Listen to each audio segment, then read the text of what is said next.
The Grand Rapids Children's Fair brings several organizations together to show how much the community values, supports, and loves children.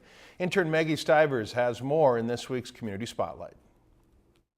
The first Children's Fair took place in 1991 and was held in the Grand Rapids Target parking lot. The reason we had it in the parking lot was because the focus that year was on installing car seats correctly, and we needed the space to do that. The following year, the Children's Fair moved to a new location and has been there ever since. It turned out to be quite a success, and we thought, there's really not enough room here. Let's look for a bigger venue.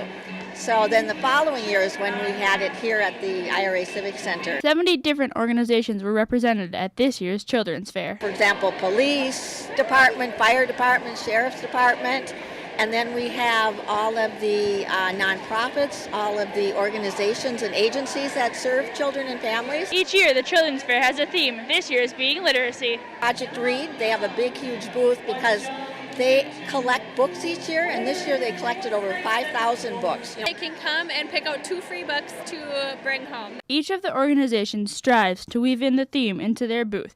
It was easy for the Grand Rapids Library. We have a lot of other really fun programs to encourage kids and families to come to the library. Children are encouraged to keep track of how long they read for, rather than how many books they read. Time is what we call the great equalizer because everybody can read the same amount of time. The Children's Fair strives to keep children reading all summer long. Project Read really works to promote early literacy and then also increase kids' access to books. Overall, the Grand Rapids Children's Fair strives to show all the opportunities and support for children in the community.